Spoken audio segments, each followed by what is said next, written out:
आइए दोस्तों, मिशन आइए संस्थान में आपका स्वागत है। आज हम आपको बताने के लिए जा रहे हैं कि फिलहाल जो है ना एक मामला बहुत हाईलाइटेड है और हम लोग बचपन से हमारे जन्म से पहले से ही ये मामला लगातार सुर्खियों में रहता है। इसके बारे में आप जानते हैं कि बिल्कुल जो है कश्मीर मुद्दा को लेकर हमेशा कश्मीर को लेकर किसने सबसे पहले पहल की और किसने सबसे पहले बिल्कुल अनैतिक काम किया, बिल्कुल जो है ना। और उसके बाद जो है मामला इंडिया और पाकिस्तान के बीच में मामला घमासान हुआ। तो ये सारे चीज के बारे में हम जानने के लिए बिल्कुल एक साथ सामने में आए हैं। बिल्कुल जो है यहाँ पर जानने के लिए फिलहाल ये मामला हम क्यों जानना चाहते हैं।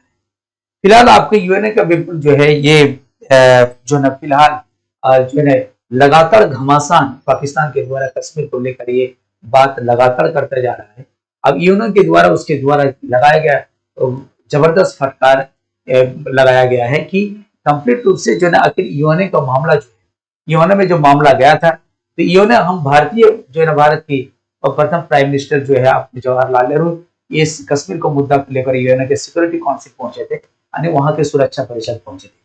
संयुक्त राष्ट्र के सुरक्षा परिषद में यह मामला गया और मामले का आपने जो है ना चैप्टर 7 के तहत मामला दर्ज करवाया और उसने कहा कि कंप्लीट रूप से वो अपने मामला को रखा। लेकिन जिन लोगों पर भरोसा करके वो गया था कंप्लीट रूप से वो बिल्कुल अमेरिका और ब्रिटेन उसके खिलाफ में ही बिल्कुल मतदान किए थे, जिससे काफी निराशा हुआ था।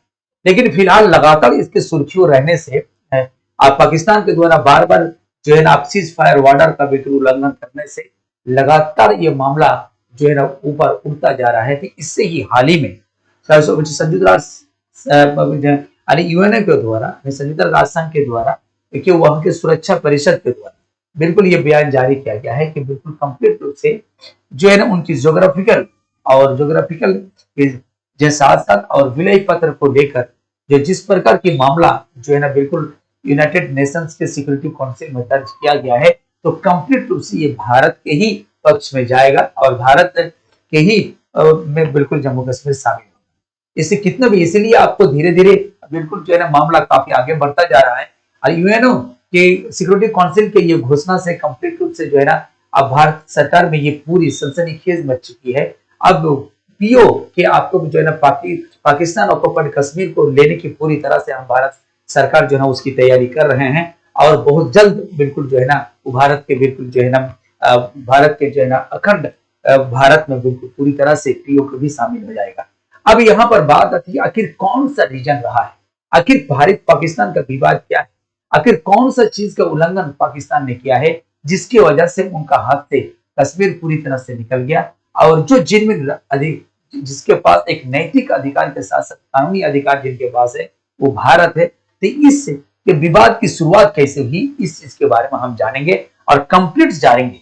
और यूनाइटेड नेशन के में मामला जो है वो मामला में किस प्रकार के मामला दर्ज हुआ हमारा उसमें वहां पे यूनाइटेड नेशन का जो भी आपको रेजुलेशन आया है भारत और पाकिस्तान के लिए कि जिसके बिल्कुल जो है ना उसमें क्या क्या प्रावधान किए गए थे, उसको कब जो है ना बिल्कुल जो है ना भारत पाकिस्तान के द्वारा स्वीकार किया गया था और उसमें कौन कौन सा मामला जो है ना कौन कौन ऐसा बिंदु है जो भारत की तरफ से पूरी भारत के पक्ष में है, इस जिसके आधार पर आप कह सकते हैं कि पाकिस्तान पूरी तरह से जम्मू कश्मीर या पीओ के पूरी तरह से बिल्कुल जो है ना भारत का ही हिस्सा होगा। इसको हम आप डिटेल से जानेंगे, इसको इसीलिए आप बिल्कुल रूप से जानिए। मामला बहुत जल्द जो है ना आपको सामने में क्लियर होने वाला है।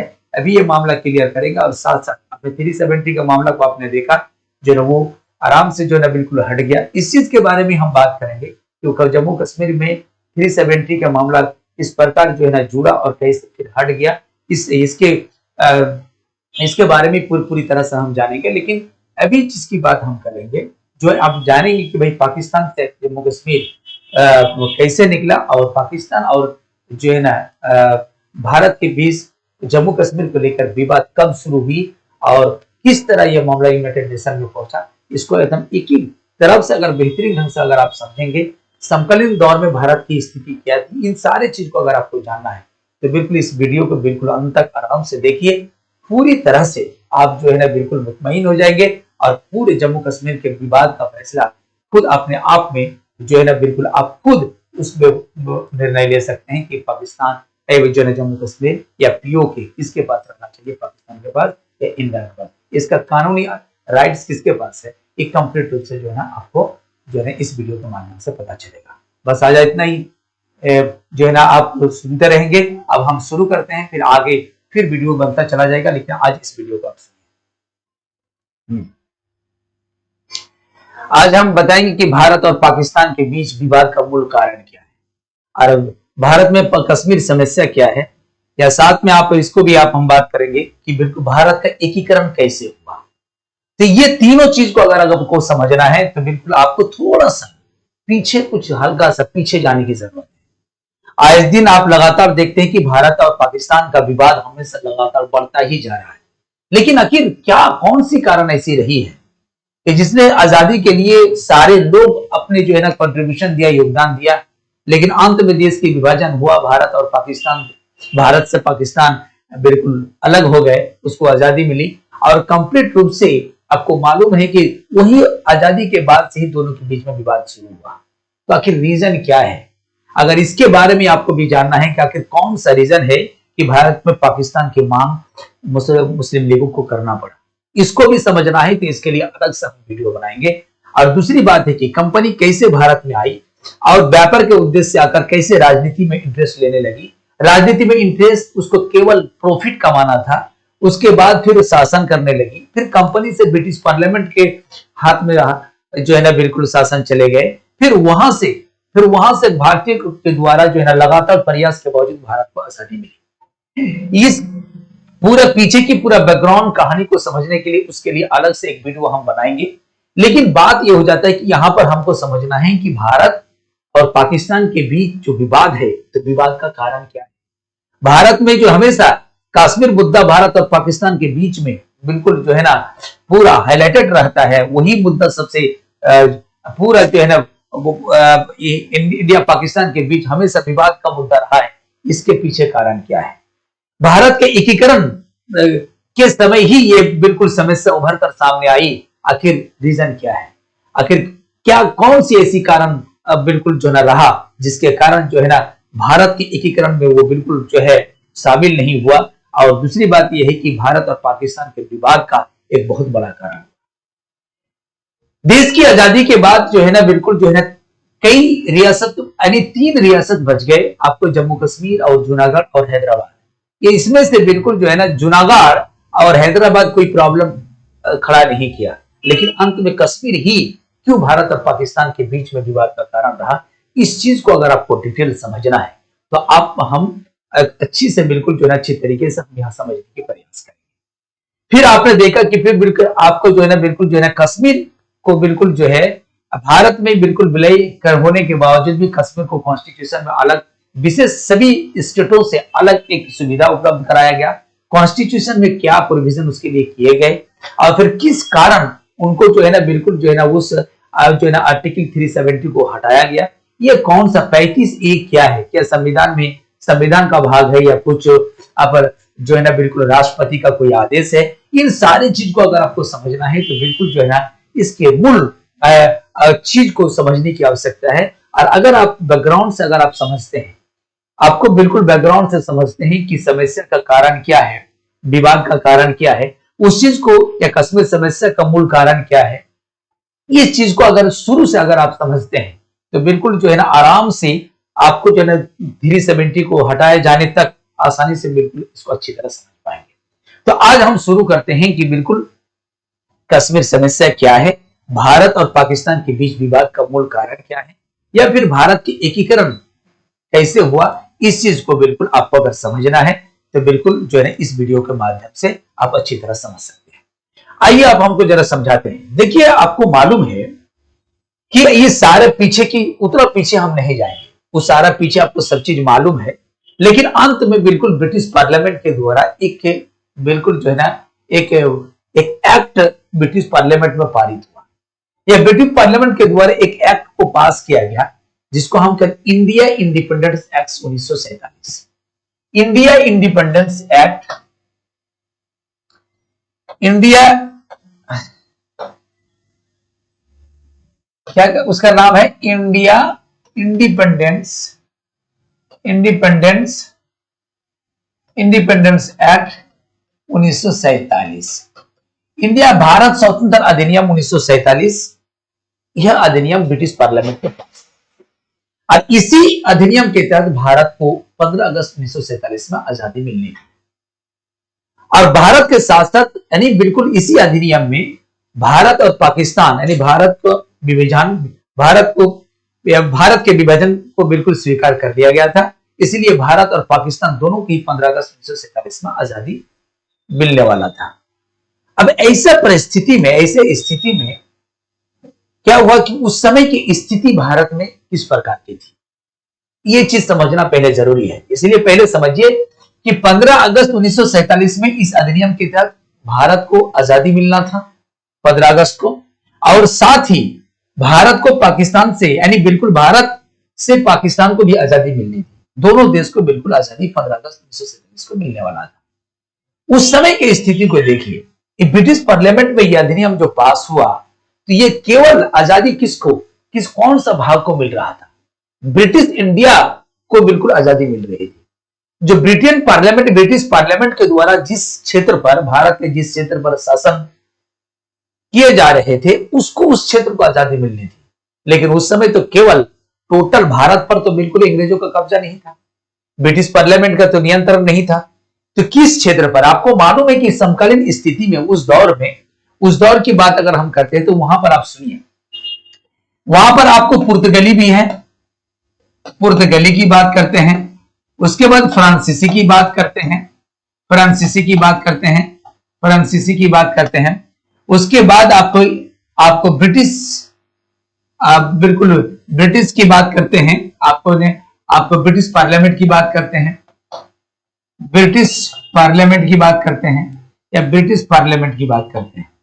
पार्लियामेंट की बात करते हैं। उसके बाद अगर आप कहते हैं देसी रियासत की बात करते हैं, देसी रियासत की बात करते हैं।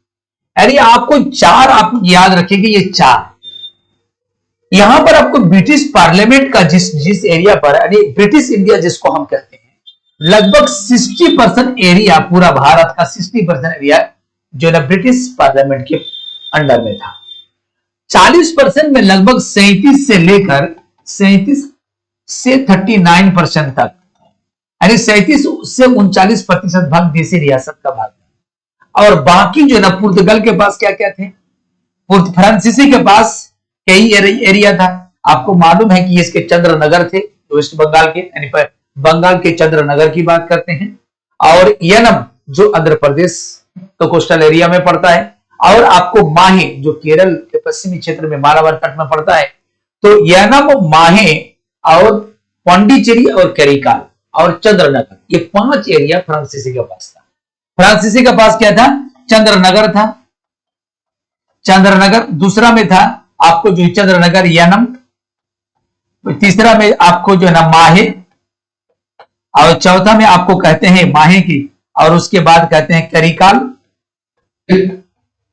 करिकाल ये तमिलनाडु को बिल्कुल जो है ना पूर्वी वाले क्षेत्र में जो पड़ता है, पांडिचेरी के थोड़ा सा उसी के नजदीक में, और पांडिचेरी का बात तो आपको मालूम है। इन सारे क्षेत्र पर फ्रांसीसी का कब्जा था। और पुर्तगाल जो है ना, पुर्तगाल यानी गोवा पर पुर्तगाली थे। दूसरे नंबर में आपको कहते हैं कि बिल्कुल दमन एवं द्वीप पर की बात करते हैं, दादर एवं नगर हवेली की बात करते हैं।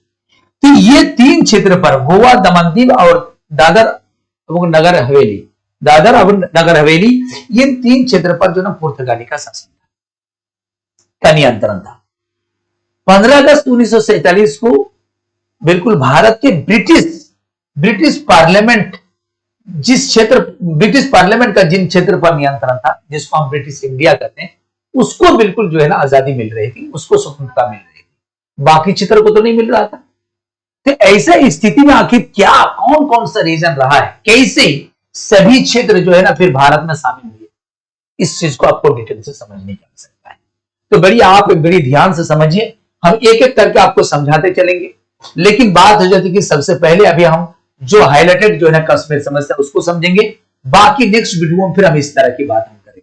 तो आप एकीकरण को अगर बेहतरीन ढंग से समझिएगा, कौन कौन सा सिचुएशन आया और कौन कौन सा सिचुएशन का फायदा उठाकर कौन सा कदम उठाया गया, बेटा भारतीय सरकार के द्वारा और जाके और काफी कितनी मुशक्कत और परेशानी और कितनी सारी धमकी के बावजूद जो है ना बिल्कुल जो है ना सभी को एक प्लेटफॉर्म पर लाया गया, भारत में शामिल किया गया। इसको आपको समझने की आवश्यकता है। तो इसको समझने के पहले सबसे पहले हम बात कर रहे थे कि 15 अगस्त 1947 को केवल ब्रिटिश इंडिया जो था उसको आजादी मिल रही थी, यानी आज के भारत का 60% एरिया को आजादी मिल रहा था। अब ये कहते हैं कि यहां सबसे बड़ा भाग तो देसी रियासत का है। आपको मालूम है कि उस समय जो है देसी रियासत लगभग 564-65 के करीब में था, 564 करीब में था। तो पाकिस्तान वाला जो एरिया था बाकी उसमें लगभग आपको जो है ना 30-35 रियासत उसमें थे, और भारत में लगभग जो है ना 530 के करीब में देसी रियासत थे। तो खैर वहां पर जो है ना पाकिस्तान के एरिया पर जो भी देसी रियासत थे तो सब वहां पर लगभग नवाब, वहां के राजा, वहां के जो भी थे कंप्लीट रूप से वहां पर अधिकांश जो है ना मुसलमानों की बिल्कुल शासन था।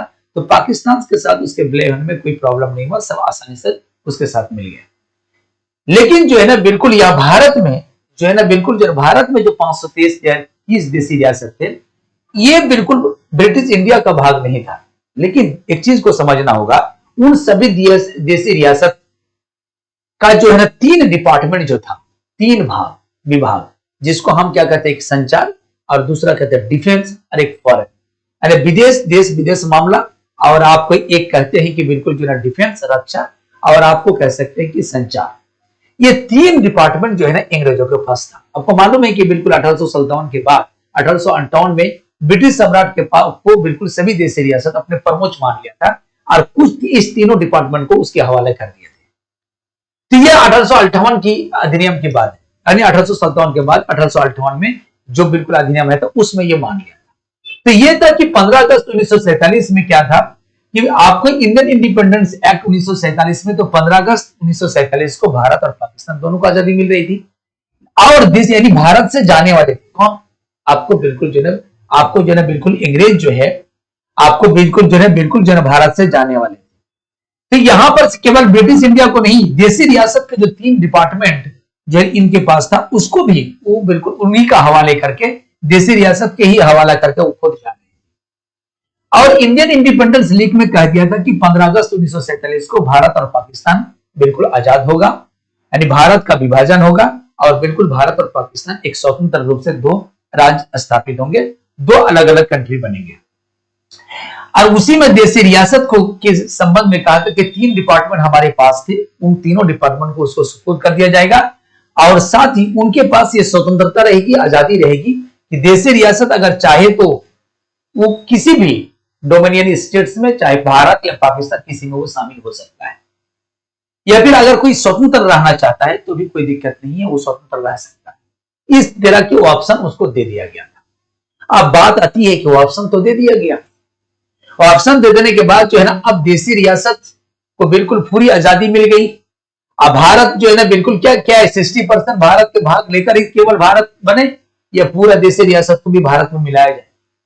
अब ऐसे स्थिति में अब क्या किया जाएगा? क्या 15 अगस्त 1947 में भारत का केवल 60% भाग को ही आजादी मिलेगी, बाकी देश की स्वतंत्रता के लिए यानी स्वाधीनता के लिए देशी रियासत के साथ साथ ब्रिटिश इंडिया पे रहने वाले सभी वर्ग के लोग अभी से बिल्कुल जो है अंग्रेज के खिलाफ आंदोलन किया है, अपने स्वाधीनता के लिए आंदोलन किया है, तो उसका क्या? ब्रिटिश इंडिया वाला एरिया तो आजाद हो रहे हैं, जो बाकी क्षेत्र का आजादी तो नहीं मिल रही थी। सब लोग अपने राजतंत्र से बिल्कुल जो है ना बिल्कुल काफी परेशान थे। राजतंत्र में एक राजशाही शासन व्यवस्था से केवल दोहनी किया जा रहा था, तो सब लोग परेशान थे, तो उन सारे क्षेत्रों की आजादी नहीं मिल रही थी और भारत कंप्लीट रूप से जो है ना केवल 60% भाग ही आजादी के जो है ना बिल्कुल कगार में थे, बाकी क्षेत्र तो नहीं थे। ऐसा स्थिति में इस भारत की पूरे देशी रियासत को मिलाकर ब्रिटिश इंडिया जो थे, अगर ब्रिटेन यहां से चला जाए तो इस 60% भाग को, उन सारे भाग को मिलाकर भारत को एक बनाने की जिम्मेदारी किसको दी गई? पटेल को दी गई और बीपी मेनन को दिया गया। यानी आपको मालूम है कि 2 सितंबर 1946 की बात अगर कहते हैं, यहां पर अंतरिम मंत्रिमंडल का गठन हो चुका है। देखिए इसको फिर पीछे समझना पड़ेगा, फिर इसको समझना, हम एक वीडियो बनाएंगे, अरे बिल्कुल इसके पीछे वाला चीज जहां से हम शुरू किए हैं वहां तक आसानी से इसको पहुंचा देंगे तो बेहतरीन ढंग से इसको समझ पाइएगा। यहां पर समझिए 2 सितंबर 1946 में मंत्रिमंडल का गठन हो चुका है। नेहरू प्रधानमंत्री बन चुके थे और पटेल जो है ना उप प्रधानमंत्री के साथ साथ आपको जो है ना बिल्कुल होम मिनिस्ट्री इनके अंदर में था। लेकिन जैसे ही 15 अगस्त 1947 का अधिनियम आया और भारत को 15 अगस्त 1947 में आजादी मिलने ही वाला था, तो देसी रियासत की जिम्मेदारी भी किसको दे दिया गया? आपको बिल्कुल पटेल को दे दिया गया। अब पटेल क्या किया कि पटेल को देसी रियासत की जिम्मेदारी भी दी गई और साथ ही कंप्लीट रूप से वहां उसके सचिव बीपी मेनन को बनाया। अब ये दोनों 15 अगस्त 1947 के पहले उन सभी देसी रियासत को भारत साथ मिलाने के लिए इस प्रयास में दोनों जुड़ गए। तो दोनों जो प्रयास में जुड़े, पटेल वकील है, पेशे में वकील, बोलने में माहिर और बिल्कुल जो है ना काफी तर्क अर्थात तर्क और साथ धमकी, तीनों चीज के माध्यम से वो बिल्कुल जो है एक एक करके सभी देसी रियासतों से मिले और बिल्कुल जो है ना सभी को बिल्कुल समझाने की तर्क देकर और बिल्कुल तर्क के साथ साथ आपको बिल्कुल जो है ना आपको जो है ना धमकियों के साथ साथ जो है ना बिल्कुल उन लोगों से बात करते। तो कभी कुछ रियासत तो आसानी से मान गए, लेकिन बाकी कुछ रियासत जो है ना बिल्कुल आसानी से बिल्कुल मानने के लिए तैयार ही नहीं थे। तो इसमें बिल्कुल नेहरू आपको इसके द्वारा पटेल के द्वारा उसमें बहुत सारी धमकियां भी दी गई, जन विद्रोह करवाने की भी धमकी दी गई, जबरन जो है ना बिल्कुल जो है ना और उसमें चूंकि उनकी ये मानना था कि बिल्कुल सभी देसी रियासत के जनता जो है ना स्वाधीनता के लिए अपना जो है ना अपने आंदोलन में बिल्कुल भाग लिया है, तो सबको ये बिल्कुल स्वाधीनता चाहिए। राजा से भी उसको आजादी मिलनी थी अंग्रेजों के साथ साथ, इसलिए सभी को बिल्कुल जो है ना इसी तरह ही बिल्कुल जो है ना ट्रीट करते थे। सभी देसी रियासतें इसी ढंग से बात करते थे कि अगर आप भारत में अगर शामिल नहीं होंगे तो जन विद्रोह भी हो सकता है या फिर इसके बाद और भी कुछ कार्रवाई हो सकती है। इसी तरह कह सकते हैं कि बिल्कुल तर्क के आधार पर, बातचीत के आधार पर, बहुत सारे धमकियों के आधार पर लगभग सभी देसी रियासत को बिल्कुल मना लिया। और मनाने की तरीका ही क्या था? उनके ये कहना था कि जिस वक्त ब्रिटिश इंडिया पर ब्रिटेन का कब्जा था, ब्रिटेन का नियंत्रण था, आपको ब्रिटिश पार्लियामेंट का नियंत्रण था, तो उस वक्त देसी रियासत के 3 डिपार्टमेंट कंप्लीट रूप से किसके पास थे?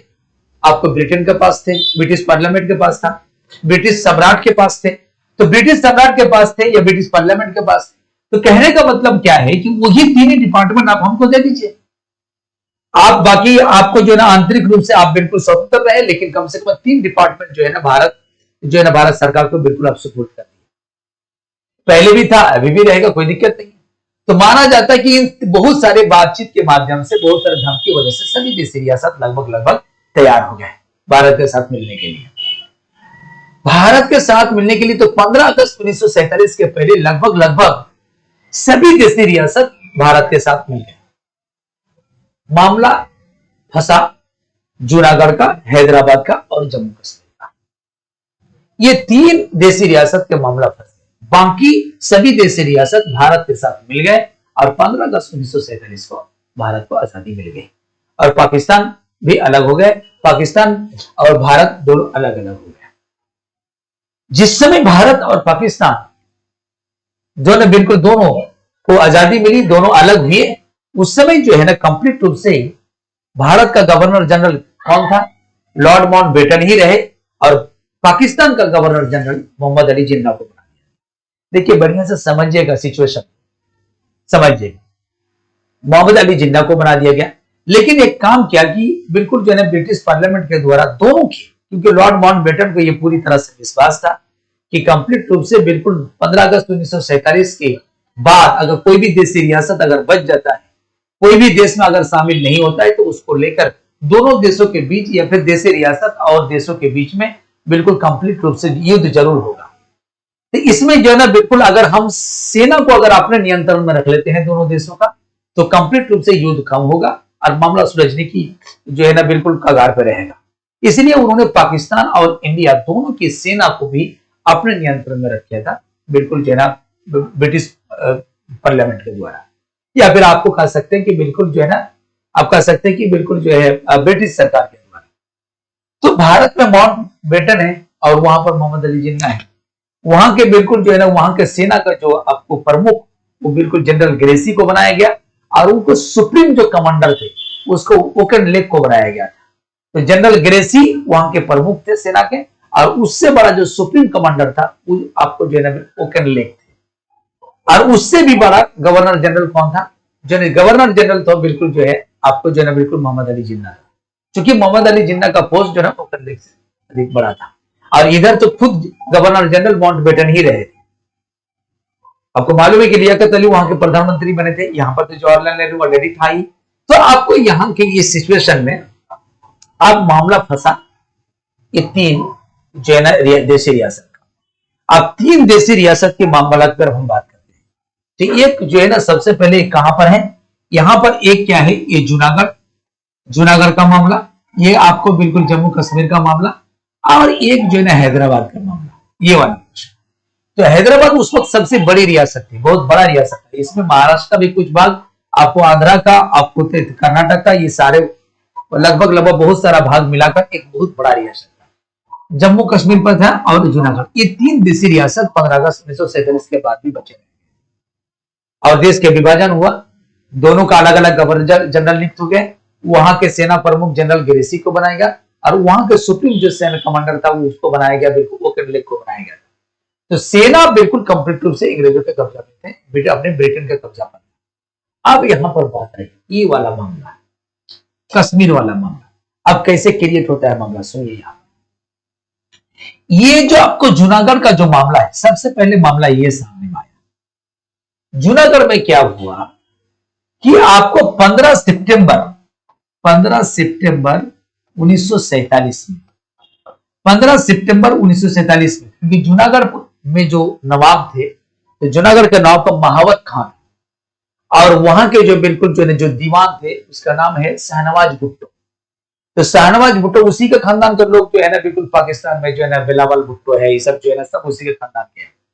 तो शाहनवाज भुट्टो यहाँ के दीवान थे, और बिल्कुल जो है ना आपको क्या है, महावत खान यहाँ के नवाब थे।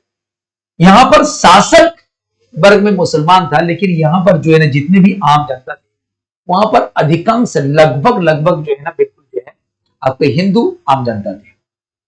तो ये इनका कहना था कि हम पाकिस्तान के साथ मिलेंगे, और पाकिस्तान का कोई भी ज्योग्राफिकल बेस नहीं है पाकिस्तान के साथ मिलने का, लेकिन वो जबरन वो पाकिस्तान से मिलना चाहते हैं। इसलिए पाकिस्तान के मिलने के लिए वो 15 सितंबर 1947 के पाकिस्तान के विलय पत्र पर यह हस्ताक्षर कर दिया कि हम पाकिस्तान में बिल्कुल जो है हमको पाकिस्तान में मिलना है। 15 सितंबर 1947 को बिल्कुल जो है ना बिल्कुल कौन है, महावत का जो है ना बिल्कुल विलय पत्र पर जब हस्ताक्षर कर दिए, तो भारत के देश रियासत मंत्रालय के जो मंत्रालय पटेल के पास थे, तो पटेल ने कहा मैं इस विलय पत्र को नहीं मानेंगे। इस जैसे ही बात उन्होंने कहा तो यहाँ के जनता ने विद्रोह कर दिया, और यहाँ के जनता जैसे विद्रोह किया तो महावत का यहां से भागकर बिल्कुल पाकिस्तान पहुंच गए। बचा यहां पर शाहनवाज भुट्टो। तो शाहनवाज भुट्टो को लगा कि बिल्कुल जो यहाँ के जन विद्रोह को देखते हुए कहा कि आबादी के देखकर ऐसा लगता है कि बिल्कुल जूनागढ़ बिल्कुल आपका हिस्सा होनी चाहिए। भारत सरकार को पत्र लिखा, विद्रोह को देखते हुए बिल्कुल भारत सरकार को पत्र लिखकर उन्होंने कहा कि आबादी को देखते हुए जूनागढ़ आपका ही होनी चाहिए, इसलिए आप आइए और कागजी कार्रवाई कर लीजिए। लेकिन पटेल ने कहा कि ये बिल्कुल जो है ना, अगर इस तरह की कोई हम कदम उठाते हैं कि अगर जबरन भारत में मिला लेते हैं, तो ऐसा मिला लेने से बिल्कुल इतिहास में ये रह जाएगा, एक बिल्कुल हमारे ऊपर एक आरोप रह जाएगा। इसलिए उसने कहा कि नहीं, ऐसे नहीं मिलाएंगे, जनमत संग्रह प्लेबिसाइट करवाया जाएगा, जनमत संग्रह का यानी जनता वहां फैसला लेगी कि बिल्कुल जनता को किधर जाना है, वहां पर इलेक्शन करा लिया। तो माना जाता है कि वहां पर जो है आगे चलकर जो एक यानी जनवरी 1948 में बिल्कुल यहां पर जो है प्लेबिसाइट हुआ, जनमत संग्रह इलेक्शन। तो जनता का 99% वोट भारत में मिलने के लिए निर्णय सुनाया, इसलिए भारत का हिस्सा बन गए। लेकिन भारत के हिस्सा बन गए, लेकिन 15 सितंबर 1947 और इलेक्शन के बीच में कुछ घटना घटी, याद रखिएगा। 15 सितंबर 1947 में बिल्कुल जो है ना पाकिस्तान के विलय पत्र पर हस्ताक्षर, इसके विरोध किया बिल्कुल पटेल, जिससे वहां के जनता बिल्कुल विद्रोह कर दिया। महावत का भाग के बिल्कुल पाकिस्तान चले गए। तो शाहनवाज भुट्टो ने बिल्कुल भारत सरकार को पत्र लिखा कि आबादी के हिसाब से जूनागढ़ आपका होनी चाहिए, इसलिए बिल्कुल आप आइए और इस चीज को पूरा कीजिए। तो फिर उन्होंने घोषणा कर दी कि नहीं प्लेबिसाइड करवाया जाएगा, समय मिलते ही, शांति व्यवस्था स्थापित होती ही इस पर जो है जनमत संग्रह कराया जाएगा। तो एक जनवरी 1948 में बिल्कुल इलेक्शन हुआ, 99% भारत के पक्ष में बिल्कुल जो है ना निर्णय आया, तो बिल्कुल जो है ना भारत का ये बिल्कुल भाग बन गया। लेकिन बात यह हो जाता है कि यहां पर 1 जनवरी यानी जनवरी 1948 और 15 सितंबर 1947 इसके बीच में कुछ घटनाएं घट गई। 15 सितंबर और बिल्कुल क्या है 15 सितंबर और जनवरी बिल्कुल 1948 के बीच में कौन सा घटना घटती है, यहीं से कश्मीर समस्या शुरू होता है। जरा ध्यान से सुनिएगा। तो यहां पर क्या शुरू होता है देखिएगा। अब यहां पर मामला जूनागढ़ का मामला तो तय हो गया, क्या भारत का हिस्सा बनने वाला है। यानी जनवरी 1948 को इलेक्शन होगा, भारत में मिलेगा। लेकिन जिसमें जन विद्रोह किया अभी असमंजस की स्थिति में है, जनमत संग्रह के बिल्कुल इंतजार में है, तो वहीं से बीच में क्या कहा जाता है कि थोड़ा सा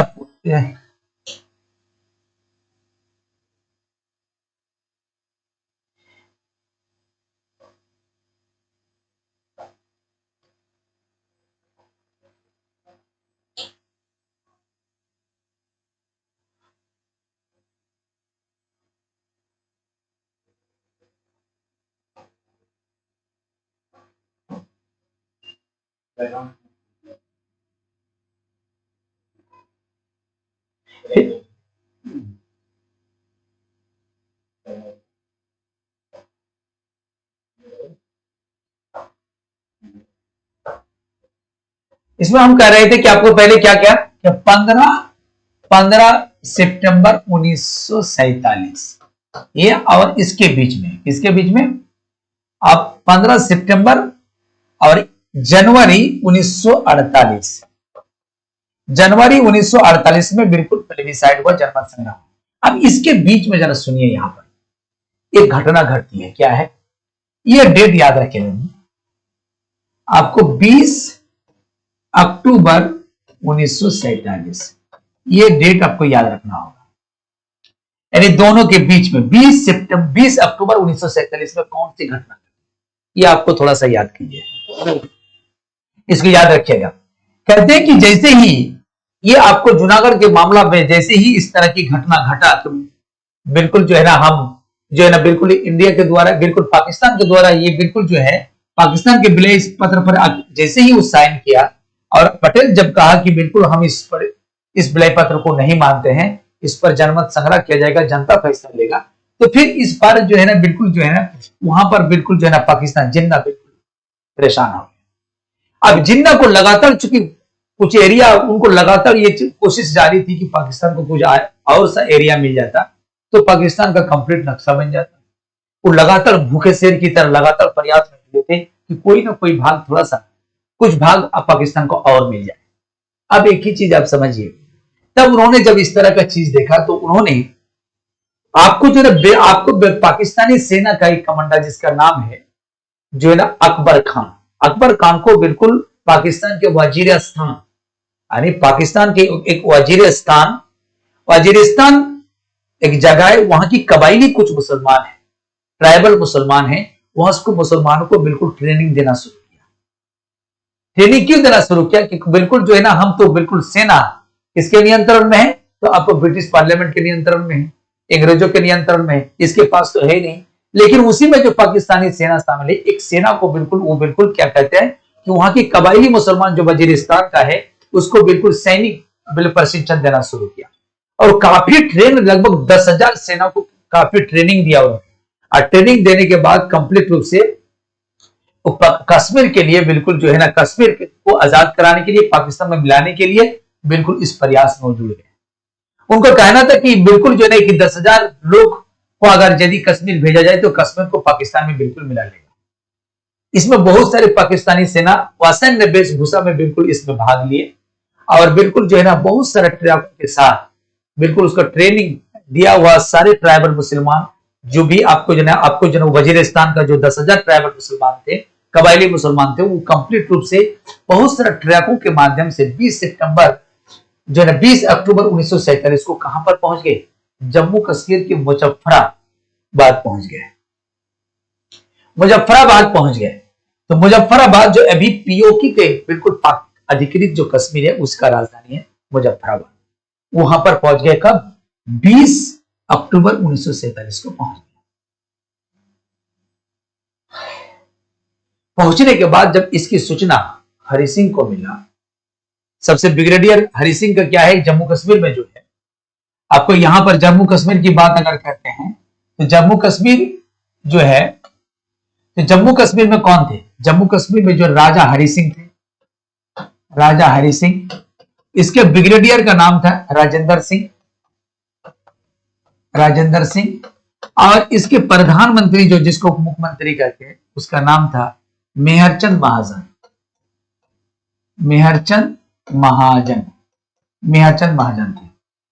तो हरि सिंह को जब राजेंद्र सिंह जब ब्रिगेडियर थे तो राजेंद्र सिंह हरि सिंह को कहा कि बिल्कुल जो है ना पाकिस्तानी जो है ये जो 10,000 सेना को जो 10,000 जो है ना कबायली को जो तैयार किया था पाकिस्तानी जिन्ना के द्वारा, समझिए कि बिल्कुल जो है ना जिन्ना के मतलब कि जिन्ना जो अकबर खान के माध्यम से उसको जो ट्रेनिंग करके तैयार दिया था, तो उसका नाम रखा था आजाद कश्मीर फौज।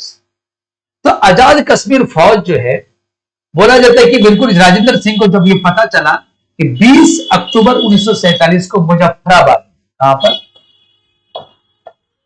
मुजफ्फराबाद, मुजफ्फराबाद में भी आजाद कश्मीर फौज बिल्कुल मुजफ्फराबाद में पहुंच चुका है। इसकी सूचना जो है ना राजेंद्र सिंह ने हरि सिंह को पहुंचाया। तो हरि सिंह कहता है कि जब तक हमारा सेना है कोई सोचने की जरूरत नहीं है, जो भी प्रॉब्लम आएगा वो हम उसका बिल्कुल आसानी से सामना कर पाएंगे, वो हमारा कुछ नहीं कर पाएंगे। हरि सिंह कहा कि इस युद्ध में हम भी जाएंगे, हम भी शामिल होंगे, चलो कुछ दिक्कत नहीं होगा। तो यहां पर जो है ना कंप्लीट रूप से जो बिल्कुल जो है ना ये राजेंद्र सिंह जो है उसको समझाने की काफी प्रयास किया गया। राजेंद्र सिंह हरि सिंह को फिर कहा कि आपके पास जो भी बिल्कुल लगभग 40 से 50% सेना जो है मुसलमान है, और हो सकता है कि बिल्कुल जो है ना उसको सेना एक्चुअली गरीब होते हैं और तरह तरह के प्रलोभन देकर हो सकता है उसको बिल्कुल कहा, इस तरह की बात कहा जाए कि कंप्लीट रूप से कि यहाँ पर इस्लामिक स्टेट स्थापित किया जाएगा, जिससे आप लोगों को ओहदा बढ़ेगा, आप लोगों का रैंक बढ़ेगा, आप लोगों को अधिक पेमेंट मिलेगा। इस तरह की लालच देखकर अगर लालच दे तो बिल्कुल हो सकता है कि बिल्कुल जो है ना उधर बिल्कुल जो है ना आजाद कश्मीर फौज में शामिल ना हो जाए। आपके प्रति वो विश्वास रखते हैं, बिल्कुल ये बात सही है, लेकिन कश्मीर गरीब जो है ना बिल्कुल जो है ना सेना गरीब होते हैं, उसके बारे में कुछ कहा नहीं सकता। ये बात समझाने के बावजूद भी हरि सिंह ने इस बात को नहीं माना। अंत में जो है ना बिल्कुल 20 अक्टूबर 1947 को मुजफ्फराबाद में पहुंचा।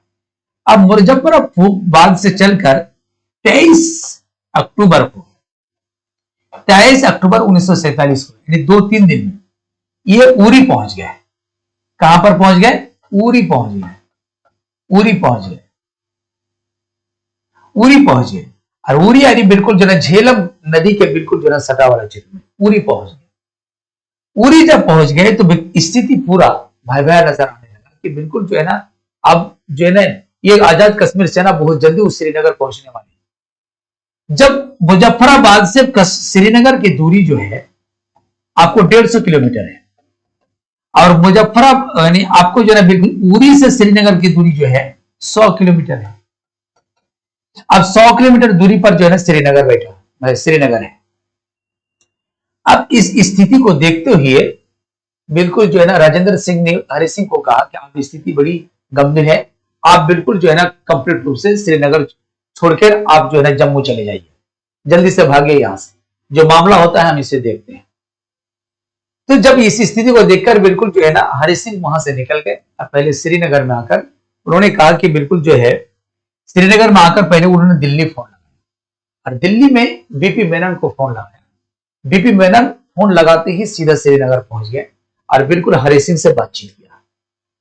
हरि सिंह से पूछा कि आप क्या चाहते हैं, तो बोलते कि अभी जो है ना बिल्कुल जो है ना पाकिस्तान की तरफ से आजाद कश्मीर फौज जो बिल्कुल जो है ना कश्मीर पर जो है ना बिल्कुल जो है कश्मीर पर जो है ना कब्जा करने के लिए बिल्कुल जो है ना चढ़ाई कर चुके हैं, आप इस सुबह कश्मीर को बचाइए। बीबी मेनन बात सुनकर कहते कि ठीक है, हम इससे आगे दिल्ली में जाके बात करते हैं। कि दिल्ली पहुंचा, दिल्ली में वहां पटेल, जवाहरलाल नेहरू और बिल्कुल माउंटबेटन सब कोई सब वहां पर मौजूद थे। उसके सामने इस बात को रखा। तो आपको बिल्कुल जो है इसके जो आपको लॉर्ड माउंटबेटन के द्वारा कहा गया कि वो बिल्कुल कश्मीर भारत का हिस्सा है ही नहीं, इसलिए हमको उसके उस पर जो है ना उसके लिए हम सेना जो है ना कैसे भेज सकते हैं। कश्मीर तो अब एक बिल्कुल स्वतंत्र देश रियासत है, हमारे पास भारत के साथ तो विलय हुआ नहीं, और जब तक विलय नहीं हुआ तो आगे बातचीत हो ही नहीं सकती। इस बात को सुनकर बीपी मेनन फिर दोबारा हरि सिंह के पास गए। तो हरि सिंह के पास जब गए तो हरि सिंह उस वक्त जो है ना बिल्कुल फोन में बात बीपी मेनन से पहली बार करके वो जम्मू निकल चुका था। तो उस वक्त जो है ना श्रीनगर में मेहरचंद थे, तो मेहरचंद के पास जो है ना बीपी मेनन हवाई ही एकमात्र साधन था, हवाई जहाज के माध्यम से वहां पर पहुंचे और मेहरचंद के बाद वहां पर पहुंचे। तब तक क्या किया गया कि बिल्कुल जो है ये कब क्या है दोबारा कब गए 23 के बाद जो है 23 तारीख को तो यहां पहुंच गए। अब 23 में जो है ना फोन में बात करके जो है ना बिल्कुल कौन अब फिर में बात करके जो है ना बिल्कुल जो है ना बीपी मेनन दिल्ली वापस चले गए, जो बीपी मेनन आए और फिर दिल्ली वापस चले गए, और उसके बाद जो है ना हरि सिंह जम्मू निकल गए। अब क्या होता है, अब राजेंद्र सिंह क्या करेगा, इसको रोकने के लिए ये उरी जो है, उरी में बिल्कुल झेलम नदी के किनारे, झेलम नदी के किनारे को पास करने के लिए एक पुल बना हुआ है। ये झेलम नदी है, उरी, और बिल्कुल जो है ना बिल्कुल उरी को पास करना अगर होगा, श्रीनगर के लिए अगर पहुंचना होगा तो उरी में एक ही रास्ता है, इस पुल से पास करना पड़ेगा, और इस पुल ही इस नदी को पार कराएगा। तो बिल्कुल अगर इस पुल को तोड़ दिया जाता है तो उरी से सेना आगे नहीं बढ़ पाएगा, फिलहाल उसको रोक डालेगा। ये इधर का सेना उधर नहीं जा सकता, उधर का सेना। तो आपको जो ना राजेंद्र सिंह ने क्या कि बिल्कुल इस पुल को ध्वस्त कर दिया, इस पुल को ध्वस्त कर दिया, जिससे कारण आजाद कश्मीर सेना को बिल्कुल यहां से आगे नहीं बढ़ पाया। 2 दिन तक उसको बिल्कुल इस चीज में और इसी प्रोसेस में उसकी जान भी चली गई, राजेंद्र सिंह दुनिया छोड़ के चले गए। अब ये 2 दिन जो है 2 दिन तक जो है बिल्कुल वहां के आजाद कश्मीर फौज उसमें इंतजार किया, एक नए साधन से अलग तरीके से बिल्कुल फिर अलग ढंग से इस नदी को पार करके कब 25 को, यानी 25/10/1947 को याद रखिएगा, 25/10 यानी 25 अक्टूबर को पहुंच गया। कहां कि बिल्कुल जो है ये उरी के बिल्कुल बैरिज, यानी उरी ने अब ये झेलम नदी को पार करके सीधा कहां पर पहुंच गए, सीधा आपको जो है ना बारामूला पहुंच गए। इसको आना था श्रीनगर, लेकिन ये बारामूला की तरफ मुड़ गया, और बारामूला में जाकर ये आजाद कश्मीर फौज जो है इतना उत्पात मचाया 25 तारीख को, 25 अक्टूबर, इतना उत्पात मचाया कि कंप्लीट रूप से कहा जाता है इतना गैंग रेप किया जाने लगा वहां पर, सभी प्रकार की ईसाइयों के साथ, हिंदुओं के साथ, मुसलमानों के साथ, सभी से एक जंगली की तरह, कबायली था और जंगली की तरह उस पर टूट पड़ा। वहां पर बहुत सारे कत्लेआम हुआ, माना जाता है कि वहां के बिल्कुल जो है ना 1/3 ही पॉपुलेशन बचे थे, सबसे सबको बिल्कुल जो है ना मार दिया गया था, 1/3 पॉपुलेशन ही बचे थे। अब वैसा स्थिति पूरा भयावह, इसकी जो है ना चर्चा बिल्कुल बहुत सारे किताब आपको जो है ना रामचंद्र गुहा की किताब में आपको कंप्लीट रूप से कंप्लीट ब्यौरा आपको मिलेगा। तो ये उसकी एक बिल्कुल एक जो है ना एक अराजकता की स्थिति फैला कर जब बारामूला पहुंच गए, और बिल्कुल जो है ना बारामूला से बिल्कुल जो है ना किसकी दूरी, बारामूला से श्रीनगर की दूरी मात्र 50 किलोमीटर, बारामूला से 25 तारीख को बारामूला में पहुंच चुका है। अब 26 तारीख को अब पहुंचने वाला है, बिल्कुल श्रीनगर के बिल्कुल जो है श्रीनगर तक पहुंचने वाला है। ये इंफॉर्मेशन मिल रही थी कि श्रीनगर बिल्कुल जो है आजाद कश्मीर फौज घुस रहा है, श्रीनगर को चारों तरफ से घेर रहा है। तो 25 तारीख को जो है शाम तक जो है 25 तारीख को बिल्कुल बीपी मेनन दोबारा जब आपको बिल्कुल कहा, जब बिल्कुल जो है ना लॉर्ड माउंटबेटन ने जब उसको सहायता करने से इनकार कर दिया कि जब तक वो विलय नहीं होता है भारत में, विलय पत्र पर हस्ताक्षर नहीं कर देता है, तो हम उस पर कोई भी सैन्य मदद नहीं कर सकते। तो बीपी मेनन फिर 25 तारीख को गए और वहां पर मेहरचंद महाजन के साथ कश्मीर के श्रीनगर के जायजा लेने के लिए, कश्मीर की स्थिति को समझने के लिए पहले वो श्रीनगर पहुंचे। लेकिन स्थिति इतना भयावह 25 तारीख को था कि 26 तारीख को भोर भोर में वहां से दोनों भाग निकले। इससे पहले तो हरि सिंह जम्मू भाग चुके थे, पहले ही वो 23 तारीख को भाग चुके थे। लेकिन यहां पर क्या होता कि ये लोग दोनों मेहरचंद महाजन और बिल्कुल बीपी मेनन दोनों 26 तारीख को सुबह भोर भोर में सीधा कहां पहुंच गए, बिल्कुल दिल्ली पहुंच गए। वहां से विलय पत्र लाया और बिल्कुल सीधा कहां पहुंच गए? जम्मू पहुंच गए हरि सिंह के पास। क्या आप कोई उपाय नहीं है, तुरंत आप जल्दी से जल्द इस पर साइन कीजिए, इस विलय पत्र पर। जब तक आप साइन नहीं करेंगे तो बिल्कुल जो है ना, आप कश्मीर बिल्कुल जो है ना, आज के बाद कश्मीर तहस नहस हो जाएगा, श्रीनगर खत्म हो जाएगा, अब कुछ नहीं बचेगा। अभी क्या, अभी आप इस पर जो है हस्ताक्षर कर दीजिए। माना जाता है कि हरि सिंह ने बहुत सारा शर्तों के साथ, बहुत सारा कंडीशन के साथ उस पर हस्ताक्षर कि केवल जो है ना, हम जो है ना डिफेंस दे रहे हैं, केवल हम संचार, डिफेंस और बिल्कुल फॉरेन, ये 3 डिपार्टमेंट ये हम आपको दे रहे हैं, बाद में आपको कोई संविधान हम नहीं मांगेंगे, या इस तरह की बहुत सारा कंडीशन रखा। उसके बाद उस पर विलय पत्र हस्ताक्षर किया। मेहरचंद महाजन और बीपी मेनन वहां से फिर जो है ना एयरपोर्ट पहुंचे और सीधा फिर दिल्ली पहुंचे। अब दिल्ली में जाकर कहा, ये कहानी बड़ी काम का, जैसे दिल्ली पहुंचा इधर जो है ना मेहरचंद सिग्नेचर कर, हरि सिंह, राजा हरि सिंह जो है ना विलय पत्र पर हस्ताक्षर करके वो कंप्लीट रूप से जब रात में सोने के वक्त गया, तो सोने के वक्त में बिल्कुल जो है ना वो कह दिया गया कि बिल्कुल जो है, अगर ये सब माना जाता है कि इस तरह सारे किताब में लिखा हुआ है, जो भी आप जो है किताब में देखेंगे तो बिल्कुल वो आपने जो है एडीसी को ये कहा कि अगर बिल्कुल जो है ना सुबह भोर तक जो है ना बिल्कुल जो है ना, अगर बिल्कुल जो है ना भारतीय सेना अगर वहां श्रीनगर नहीं पहुंचता है तो हमको उठाना नहीं, हमको सीधा गोली मार देना, और अगर पहुंच जाए तो उठा देना। ये बिल्कुल जो है ना उसी को बिल्कुल अपना जो है ना बिल्कुल हथियार देकर सोए, उन्हीं को ही अपना पिस्तौल जो है देकर बिल्कुल सो गए। जब बीपी मेनन और मेहरचंद जब दिल्ली पहुंचे तो उस पर जो है ना, तब उसको लॉर्ड माउंटबेटन कहा था कि बिल्कुल उसने विलय पत्र पर हस्ताक्षर किया है, आप भी कर दीजिए और तुरंत श्रीनगर को बचाइए, कश्मीर को बचाइए। फिर माउंटबेटन वहां पर काफी तर्क वितर्क करने लगा कि अभी तुरंत 1945 में भी यूएनओ का गठन हुआ है। यूएनओ का गठन का उद्देश्य है कि अंतर्राष्ट्रीय युद्ध से बचा जाए, युद्ध ना हो देशों के बीच में। अभी तुरंत हम युद्ध के लिए हम तैयार कैसे हो सकते हैं? फिर दूसरा बात क्या कि यूएनओ का हम एक देश का मेंबर भी हैं, तो फिर हम, मेरे ऊपर ये रिस्पॉन्सिबिलिटी होता है कि युद्ध ना हो। फिर यहाँ पर रिसोर्सेस भी कम है, अभी अभी भारत आजाद हुआ है, अभी स्थिति बहुत गंभीर है, संसाधन बहुत कम है, ये बहुत सारा चीज बिल्कुल सुझाने लगा। लेकिन इस स्थिति में बिल्कुल पटेल बात पर बिल्कुल जो है ना उखड़ जा रहे थे कि बिल्कुल जो भी कुछ होगा, अभी फिलहाल आप श्रीनगर को बचाइए। विलय पत्र पर तो सिग्नेचर कर ही दिया है, फिर भी आप इस तरह की बहाना क्यों कर रहे हैं? फिलहाल आप बचाइए, अगर वक्त पड़ेगा तो 2-4 दिन भूखे रह जाएंगे तो क्या, पहले आप बचाइए। काफी जो है ना प्रेशर में आकर जो है ना बिल्कुल नेहरू और बिल्कुल पटेल ये बिल्कुल दबाव में आकर जो है ना बिल्कुल जो है ना, आपको जो लॉर्ड माउंटबेटन ने उस विलय पत्र पर लगभग 26 तारीख के 12 बजे रात के बाद 27 तारीख की सुबह जो है ना उस पर हस्ताक्षर कर दिया। और करने के बाद जो है ना सेना का जो कमांडर है उसको बुलाया और बोला कि बताइए क्या आप तैयार हैं? तो बिल्कुल उसने कहा कि रिसोर्सेज की कमी है, जिस दर करने के बावजूद भी उस पर प्रेशर डाला, बोलते कि आप कंप्लीट रूप से फिलहाल आप श्रीनगर को बचाइए।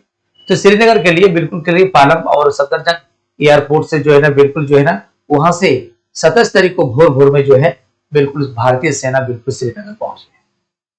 यहां पर एक चीज को समझना होगा, श्रीनगर में उस समय चारों तरफ जो है ना 26 तारीख को चारों तरफ से बिल्कुल जो है ना आजाद कश्मीर फौज बिल्कुल घेर कर रखा है। यहां पर देखिए, अगर 2 दिन लेट अगर हो जाता तो कश्मीर आज तक पूरी कश्मीर पाकिस्तान के हाथ में चला जाता। दूसरी बात, अगर उरी में जो पुल अगर मेहरचंद अपने जान गंवाकर अगर पुल को ध्वस्त नहीं करता तब तक भी कश्मीर बचता नहीं, पाकिस्तान का हिस्सा बन। बस थोड़ी सी के चलते जो है ना बिल्कुल जो है ना बच गया, तो पाकिस्तान अब हमारा नहीं रहता, पाकिस्तान के हाथ में चला जाता।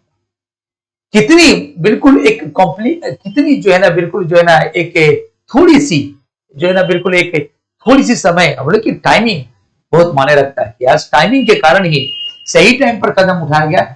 इसी कारण है कि 1/3 भाग केवल कश्मीर के पास रहा, पाकिस्तान के पास गया, और 2/3 भाग हमारे पास है, इंडिया के पास है। अब उस समय कश्मीर भारत की सेना जो है ना बिल्कुल श्रीनगर पहुंच रही है।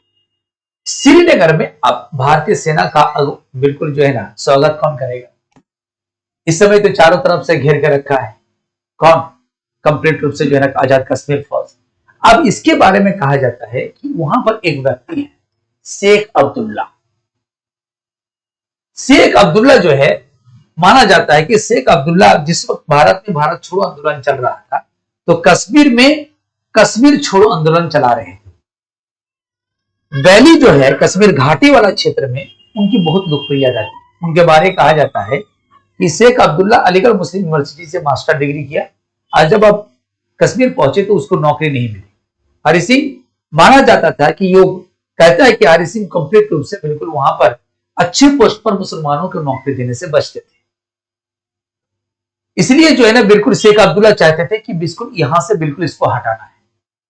उनको काफी इसलिए हरि सिंह के खिलाफ में बिल्कुल जो है ना एक पार्टी बनाई थी और पार्टी बनाकर जो है ना अभी भी वो पार्टी है। तो कंप्लीट रूप से जो है ना और बिल्कुल वहां पर एक उसी के खिलाफ में जो भारत छोड़ो यानी कश्मीर छोड़ो आंदोलन जो चला रहे थे कि कश्मीर से हरि सिंह को हटाने की लगातार प्रयास कर रहे थे। धीरे धीरे उसकी लोकप्रियता पूरा घाटी में भर चुका था। इतना लोकप्रिय हो जाता जहां पर 70% से अधिक मुसलमान रहते थे, वहां पर उनकी लोकप्रियता चरमोत्कर्ष सीमा पर थी। उनको कहना था कि अगर कश्मीर को अगर मिलना होगा तो इंडिया के साथ ही मिलना है, पाकिस्तान के साथ मिलना नहीं है। क्योंकि कोई भी आप बिल्कुल जो है ना बिल्कुल हमको कश्मीरियत पर काम करना है, ना कि कॉम्युनल पर काम करना है, सांप्रदायिक चीज को या फिर कोई रिलीजन कोई बेस होगा।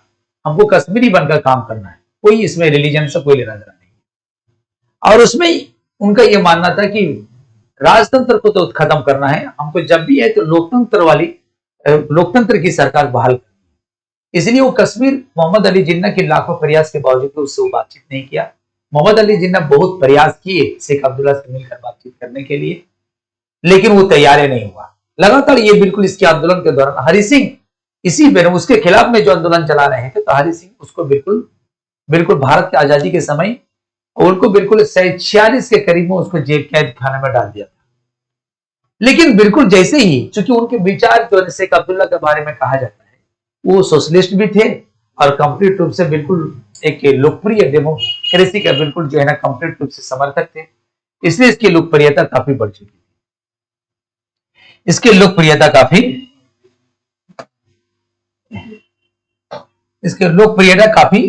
बढ़ चुकी थी। और बिल्कुल जो है ना माना जाता है कि नेहरू के मित्र समझा जाता है कि नेहरू भी सोशलिस्ट थे और नेहरू के जिस तरह के आदर्शवादी विचारधारा के भी वो व्यक्ति थे। तो नेहरू के प्रेशर पर आकर जो है ना बिल्कुल हरि सिंह उसको रिलीज कर दिया था, उसको छोड़ दिया था। तो वही उसको जैसे ही छोड़ा वो बिल्कुल जो है ना 27 तारीख को जैसी सेना भोर भोर में पहुंची तो पूरा कश्मीर को खाली कराने के काम, पूरा सेना का स्वागत कराने का काम ये शेख अब्दुल्ला और उनके साथियों ने मिलकर किया। उस समय वहां पर बिल्कुल जो है ना वहां पर बिल्कुल 27 तारीख को वहां पर पहुंचकर दोनों के बिल्कुल जो है ना जैसे ही वहां पर पहुंचा तो जिन्ना के पेट में दर्द शुरू हो गया। अब जिन्ना क्या करें? जिन्ना भी कहा कि बिल्कुल पाकिस्तानी सैन्य प्रमुख को कहा कि बिल्कुल आप भारत के खिलाफ युद्ध करो और पाकिस्तान को बिल्कुल भारतीय सेना से खाली करवाओ।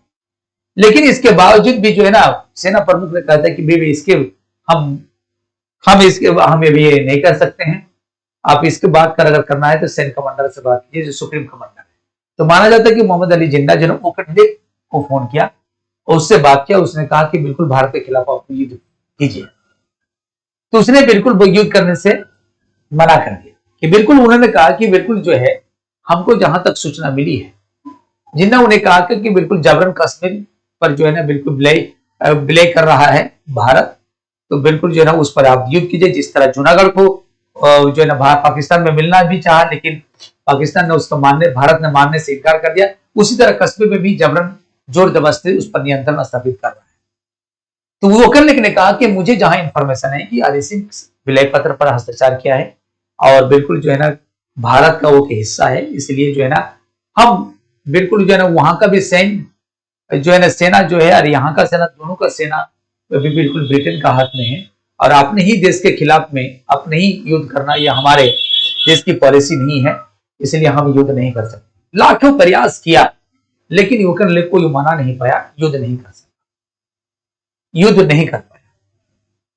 ये सारा चीज जो है ना बिल्कुल कंप्लीट रूप से तब ये पूरी जब ये इस तरह का कितने कोशिश के बावजूद भी युद्ध जब नहीं कर पाया तो 1 नवंबर 1947 को जो है ना मोहम्मद अली जिन्ना यह सूचना भेजा कि बिल्कुल नेहरू और लॉर्ड माउंटबेटन लाहौर आए और हमसे बातचीत करें इस मामले में। तो बिल्कुल जो है इस पर तो बातचीत करने के लिए ये लोग तैयारी थे, लेकिन पटेल बार बार कर रहा था कि हम उससे बात क्यों करें, क्योंकि वो दोष वही किया है, पहले वही अपने फौज भेजा है, हम उससे बात करने क्यों जाए, हम क्यों बात करें उससे। लेकिन बिल्कुल नेहरू ने बिल्कुल आदर्शवादी था कि क्या फर्क पड़ता है, उससे हम बात कर लें, बात से अगर मामला सुलझ जाता है तो फिर क्या प्रॉब्लम है। नेहरू की तबीयत खराब होने के कारण वो तो जा नहीं पाए, लेकिन लॉर्ड माउंटबेटन खुद गए। लाहौर में जाने के बाद जिन्ना से बातचीत किया, जिन्ना से उसने कहा कि जिन्ना उससे कहा कि कंप्लीट रूप से जो है, जिन्ना उनको कहा कि हम इस विलय पत्र को नहीं मानते, जो कश्मीर का विलय पत्र पर, जो भारत के विलय पत्र पर जो हरि सिंह सिग्नेचर किया, उसको हम नहीं मानते। तो वो आपको जो है ना बिल्कुल इसके, तो माउंटबेटन का ये कहना था कि आपको मानने से नहीं मानने से क्या फर्क पड़ता है, सिग्नेचर किया है, उसका विलय पत्र प्राधिकरण किया है, हम भी किए हैं, तब जाकर बिल्कुल जो है ना सेना यहाँ पर पहुंची है।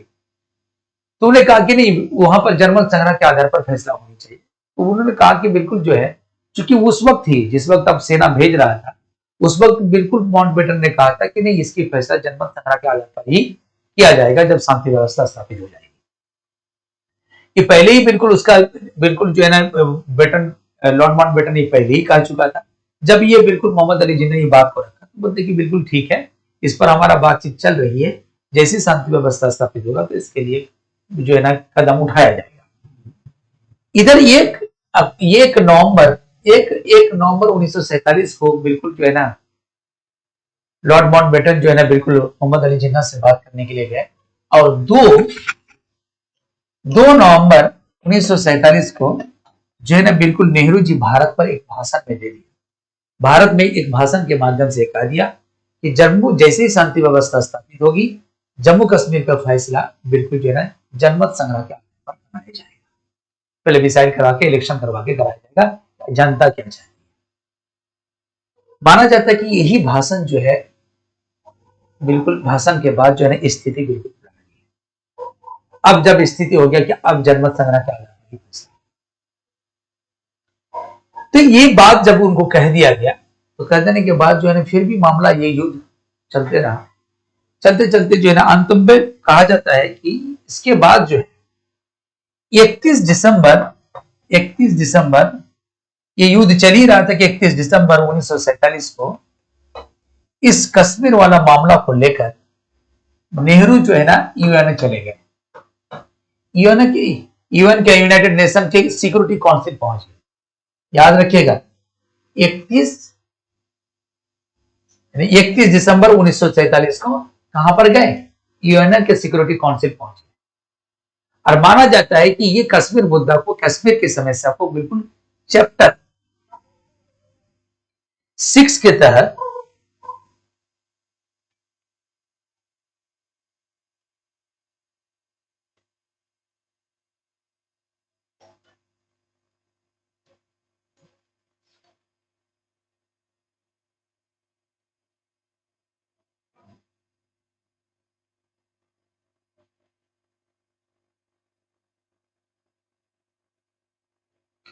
चैप्टर 7 के तहत जो है कहा जाता है कि चैप्टर 7 के तहत जो है ना एक मामला दर्ज किया, कंप्लेन दायर किया।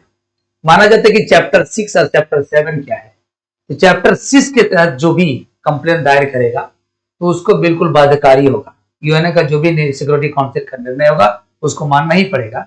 लेकिन अगर चैप्टर 7 के तहत अगर मामला, अगर कोई कंप्लेन दर्ज कराते हैं तो वो उनकी चॉइस होगी, चाहे तो मान सकता है चाहे तो नहीं मान सकता। तो चैप्टर 7 के तहत जो है ना यूनाइटेड नेशंस के सिक्योरिटी काउंसिल में कंप्लेन लिखा गया, और कंप्लेन लिखाने के बाद जो है माना जाता है कि इस कंप्लेन लिखाने के लिए गया, और उस कंप्लेन में इंग्लैंड के साथ साथ जो है अमेरिका भी भारत के खिलाफ जो है ना बिल्कुल अपना रवैया दिखाया। इससे नेहरू जी काफी निराश भी हुए। तो यूनाइटेड नेशन में 31 दिसंबर 1947 को बिल्कुल जो है ना मामला दर्ज कराया, कौन, जवाहरलाल नेहरू।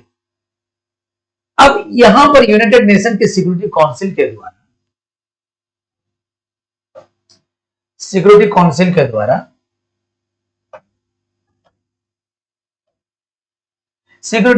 द्वारा क्या किया गया, आपने देखा कि 31 दिसंबर 1947 को कंप्लेन दायर कब, यूनाइटेड नेशन के सिक्योरिटी काउंसिल। और उसके बाद यूनाइटेड नेशन की बिल्कुल काउंसिल के द्वारा इस पर विचार विमर्श किया गया और अंत में कहा जाता है कि अंत की बात अगर हम करते हैं कि 21 अप्रैल 1948 को 21 अप्रैल 1948 को बिल्कुल क्या है एक रेजुलेशन आया, यूनाइटेड नेशन के द्वारा एक रेजुलेशन, एक संकल्प पारित किया गया। तो एक संकल्प पारित करिए, एक रेजुलेशन की बात करें या संकल्प की बात करें, एक संकल्प पारित किया गया, संकल्प एक रेजुलेशन पास किया गया, रेजुलेशन जारी किया गया, रेजुलेशन जो है ना यह संकल्प पारित किया गया कब 21 अप्रैल 1948 को। इस संकल्प में 3 बातें कही गई, देखिएगा यहां पर थोड़ा सा 3 बातें कही गई, यानी इस संकल्प में इसका 3 भाग थे। 3 भाग के पहला भाग था CFO, सीज फायर, यानी सीज फायर ऑर्डर, और ये था ट्रूस एग्रीमेंट, ट्रूस एग्रीमेंट, और एक है अदर। ये 3 जो है ना बिल्कुल सीज फायर ऑर्डर की बात अगर हम करते हैं तो सीज फायर ऑर्डर क्या होता है, तो सीज फायर ऑर्डर में कहा गया है कि क्या युद्ध समाप्ति का आदेश, क्योंकि इस भाग पर अगर सिग्नेचर जिस दिन करेगा, दोनों देश जब तक उस पर सिग्नेचर कर देगा, तो जहां पर जो यानी आपको कश्मीरी सेना, आजाद कश्मीर फौज, या फिर आपको कह सकते हैं कि भारतीय सेना जहां पर है वहीं पर रुक जाएगा, और उसके बीच में एक बिल्कुल जो है ना लाइन ऑफ कंट्रोल जो है ना खींचा जाएगा। तो यह सीज फायर ऑर्डर यानी युद्ध समाप्ति का आदेश। इसमें क्या ट्रूस एग्रीमेंट, इस एग्रीमेंट में कहा कि युद्ध विराम समझौता, यह संधि युद्ध विराम समझौता की बात करें, यानी युद्ध विराम समझौता, और दूसरा है अदर। ये 3 भाग। इसमें कहा गया था कि सीज फायर ऑर्डर में कहा जाता है कि 31 दिसंबर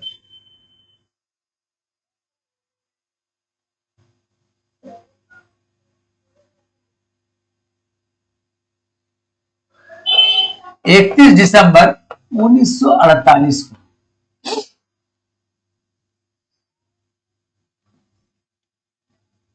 31 दिसंबर 1948 को दोनों देशों ने यह स्वीकार कर लिया, यानी CFO ऐसे आपको सीज फायर ऑर्डर आदेश को बिल्कुल स्वीकार कर लिया, और उसी से भारत और पाकिस्तान यानी कश्मीर में भारतीय आजाद हिंद फौज सेना और बिल्कुल भारतीय सेना जहां जहां पर, उसी के बीच में LOC खींच दिया गया। ये आपको लाइन ऑफ कंट्रोल यानी वही सीज फायर, यानी जहां पर जो लोग थे वहीं पर टिके रहे, और बाद में बीच में ही एक लाइन खींच दिया गया जिसको लाइन ऑफ LOC कहते हैं, LOC कहते हैं। तो आपको कब से युद्ध शुरू हुआ था, पाकिस्तान यानी भारतीय सेना श्रीनगर में कब पहुंचा था, 27 अक्टूबर को पहुंचा था। 27 अक्टूबर से लेकर 31 दिसंबर 1948 तक जो है लगभग 1.5 तक युद्ध चला, और 1.25 साल के बाद दोनों के बीच में युद्ध बिल्कुल जो है समापन आदेश पर, दोनों युद्ध समाप्ति का आदेश पर सिग्नेचर किया, सिग्नेचर करके बिल्कुल दोनों के बीच में LOC खींच दिया। जहां पर जिस जगह पर जिनकी सेना थी वहीं पर रहा, बीच में एक लाइन खाली खींच दिया गया जिसको LOC कहते हैं। अभी जो है ना बिल्कुल पाक, जिसको हम POK कहते हैं, पाक अधिकृत कश्मीर, इसी का ही हेडक्वार्टर आपको मुजफ्फरनगर है, मुजफ्फराबाद है, और बाकी हमारा 2/3 भाग हमारे पास है। अब यहां पर बात आती है दूसरे भाग में ट्रूस एग्रीमेंट। ट्रूस एग्रीमेंट में चूंकि ये 3 भाग है, आप देखिएगा यह भारत का स्थिति, ट्रूस एग्रीमेंट में 3 बातें की गई है। ट्रूस एग्रीमेंट में पहली बात की गई है कि जिन्ना के द्वारा यूनाइटेड नेशन में यह स्वीकार कर लिया गया था कि आजाद हिंद फौज में पाकिस्तानी सेना असैन्य वेशभूषा में शामिल है, असैन्य वेशभूषा में शामिल है। ये बात बिल्कुल जो है ना जिन्ना ने खुद स्वीकार किया है। उसने कहा वो सेना को सबसे पहले कश्मीर से पहले वो हटाएंगे। फिर उसने कहा कि कुछ कश्मीरी कबायली जो है, कुछ पाकिस्तानी कबायली जो है श्रीनगर में बिल्कुल अभी है, कश्मीर में है, जो हमेशा कश्मीर को आजाद कराने के लिए लगातार प्रयास कर रहे हैं। तो कहते कि ये दो बात को जिन्ना ने खुद स्वीकार किया था यूनाइटेड नेशन में, और यूनाइटेड नेशन में इस बात को कह दिया गया कि ये थोड़ा सा पक्ष जो है, ये पक्ष भारत के पक्ष में है। ये तो खैर ठीक है, लेकिन ये जो है दूसरा वाला जो ट्रूस एग्रीमेंट में जो प्रोविजन है वो भारत के पक्ष में। इसमें कहा गया कि चूंकि जिन्ना ने इस बात पर पहले ही स्वीकार कर लिया है कि बिल्कुल जो है ना आजाद कश्मीर फौज में भारतीय पाकिस्तानी सेना भी असैन्य वेशभूषा में शामिल है, इसलिए पहले उसको अपने पाकिस्तान बुलाएगा, वहां से हटाएगा। कुछ कबायली पाकिस्तानी भी वहां पर मौजूद है, उसको भी हटाएगा। और जब ये दोनों हटा लेगा, जब दोनों हट जाएगा, तो यूनाइटेड नेशन के काउंसिल जो है, जो यूनाइटेड नेशन का सिक्योरिटी आपको जो है वहां के जो काउंसिल है, कमीशन जो यूनाइटेड नेशन के सिक्योरिटी काउंसिल का जो कमीशन है, इस बात का बिल्कुल सूचना देगा कि ये पाकिस्तान ने ये दोनों कदम उठा लिया है, अपने सेना को, आजाद फौज सेना को, अपने सेना को बिल्कुल कंप्लीट रूप से या पाकिस्तानी कबायली को बिल्कुल जो है पूरी तरह से कश्मीर से हटा दिया है। तब जब ये पूरी तरह का इंफॉर्मेशन जो है ना बिल्कुल कौन, यूनाइटेड नेशन के सिक्योरिटी काउंसिल के कमीशन जब भारत को देगा, पहुंचाएगा, तो भारत तब जाके अपने सेना को हटाएगा, क्योंकि पहले गलती वो किया है तो उसको पहले पीछे हटना होगा, तब भारत की सेना पीछे हटेगी। तो जब तक पाकिस्तानी सेना कश्मीर से हट नहीं जाता, आजाद कश्मीर फौज पाकिस्तान से हट नहीं जाता, तब तक अरे इसकी पूरा सत्यता की जांच करके कंप्लीट रूप से यूनाइटेड नेशन के सिक्योरिटी काउंसिल का कमीशन इस बात का कंप्लीट रूप से श्योर नहीं हो जाता, तब तक कि भारत को ये कहेगा ही नहीं। और श्योर होने के बाद ही भारत को बोलेगा कि वो बिल्कुल अपने कदम उठा लिया है, इसके बाद आप कदम उठाएं, आप पीछे हटाएं। उसके बाद अदर में कहा गया कि उसके बाद इस पर जो है ना जनमत संग्रह से ही फैसला होगा। उसके बाद कश्मीर पर दोनों पार्टी ने माना है, इंडियन गवर्नमेंट और पाकिस्तानी गवर्नमेंट दोनों ही इस बात को स्वीकार किया है कि दोनों ही स्वीकार किया है कि दोनों कश्मीर का फैसला प्लेबिसाइड से ही होगा, जनमत संग्रह से ही होगा, जनता ही डिसाइड करेगी। इसी को चीज कर लेकर पाकिस्तान ना आगे वो कदम उठाता है, केवल इस पर सिग्नेचर के, अभी तक ये मामला वहीं पर है। पाकिस्तान ये दोनों कदम जब तक नहीं उठाएगा, यूनाइटेड नेशन के सिक्योरिटी काउंसिल के कमीशन इस पर सिक्योरिटी जो है ना बिल्कुल श्योर जब तक नहीं हो जाएगा, आप भारत के जो है ना भारत सरकार को इसका इंफॉर्मेशन नहीं देगा, भारतीय सेना वहां से हट नहीं सकता है। और जब तक ये कदम नहीं होता है तो वहां पर इलेक्शन होगा नहीं। अभी उसी तरह का जो है ना बिल्कुल मामला था, स्थिति में अभी तक उसी तरह बना। अब यहां पर बात आता है, ये स्थिति अभी तक बना हुआ है। इसके बाद जो है ना कश्मीर को अलग, अब यहां पर जो देखिएगा, यहां पर जो बात है कि फिर भारत में जितने भी देश रियासत थे, जितने भी राज्य थे, उसको बिल्कुल 4 वर्गों में बांटा गया था। फिर कश्मीर को अलग दर्जा क्यों किया गया, कश्मीर की अपनी सेना क्यों थी, आपको बिल्कुल कुछ देशी रियासत को अलग सेना का भी सुविधा दिया गया था। यानी कहा गया था कि कंप्लीट रूप से उन सारे चीज को आपको डिटेल जानना होगा कि बिल्कुल जो है ना वो 4 प्रकार का स्टेट कौन थे, फिर कश्मीर को संविधान में कैसे शामिल किया गया, फिर कश्मीर में आखिर कॉन्स्टिट्यूशन में 370 कैसे आया, और 370 और 35A क्या है, और ये दोनों को फिर कैसे बिल्कुल जो है ना आपको अमित शाह के द्वारा दोनों को हटाया गया। इस चीज को इसके बाद हम यहां से शुरू करेंगे कि फिर इसके बाद जो है ना इस कश्मीर के मामला को कॉन्स्टिट्यूशन में कैसे जगह दी गई, कौन कौन सा राइट्स इंडियन गवर्नमेंट के पास आया, बाकी कश्मीर जो है ना कश्मीर के पास रहे। तो ये कंप्लीट रूप से इसके आगे का वीडियो हम आने वाले वीडियो में बताएंगे। इसके बाद जो है ना कंप्लीट रूप से 370 घटने तक का चीज को हम बताएंगे। उसके बाद फिर एक वीडियो और होगा जो फिर शुरू से लेकर कंपनी से लेकर बिल्कुल जो है ना जहां से हम इंडियन इंडिपेंडेंस एक्ट 1947 तक हम उसको अलग से समझाने के 3 वीडियो के माध्यम से पूरी तरह से भारत के एकीकरण। यहां पर तो आपने देखा कि कश्मीर का मामला, पहले जूनागढ़ तो शामिल हो चुका है, और आखिर इतनी जल्दी क्यों यूनाइटेड नेशंस में जाकर यहां पर हस्ताक्षर किए भारत ने, युद्ध विराम समाप्ति का आदेश पर क्यों हस्ताक्षर किए, इसके पीछे भी क्या कौन सा रीजन है, हैदराबाद का निजाम, हैदराबाद का क्या मामला क्या सामने आया, आपको जो है ना एमआईएम संगठन क्या था, रजाकर संगठन क्या था, इन सारी चीज का डिटेल हम इसके बाद जानेंगे। कौन ऐसी स्थिति थी कि 31 दिसंबर 1948 को आनंद फानन में जो है ना इंडियन गवर्नमेंट को जल्दी से जल्द जो है ना जो युद्ध समाप्ति का आदेश प्रसार किए, इसके पीछे कारण क्या था, इसके पीछे हैदराबाद को हम देखेंगे। फिर आपको जो है ना, फिर इस मामला को फिर हम आगे बढ़ाएंगे और जो है ना वैसे स्थिति को समझकर फिर कॉन्स्टिट्यूशन में शामिल से लेकर फिर जो है ना 370 को हटने तक का सारे चीज को हम बिल्कुल आराम से बिल्कुल समझेंगे इसके बाद के वीडियो में। तो ये कंप्लीट रूप से इसके बाद वाला वीडियो का इंतजार करें, और इससे एक और वीडियो होगा जो बिल्कुल शुरू से कंपनी का शुरू से लेकर आपको इंडियन इंडिपेंडेंस एक्ट 1947 का, ये 3 वीडियो के माध्यम से आपको पूरी तरह से हर चीज साफ साफ क्लियर हो जाएगा कि भाई इससे भारत पाकिस्तान या समय कश्मीर विवाद के पीछे कारण क्या है, इसके पीछे कौन रिस्पॉन्सिबल है, कौन जो है ना इसके लिए जिम्मेदार है, इसको अच्छी तरह से आपको समझ में आ जाएगा। अब जब आप पढ़ते हैं तो एक न्यूट्रल बनकर आप पढ़ें, एज ए स्टूडेंट आप पढ़ें बिल्कुल, तब आपको पूरी तरह से अच्छी तरह समझ में आएगा। बस आज इतना ही, फिर आगे हम आने वाले वीडियो का आप इंतजार करेंगे। बस हम इसके बाद ही दूसरा वीडियो, दूसरा पार्ट, पहला पार्ट है, सेकंड पार्ट हम उसका जारी करेंगे। बस आज इतना ही।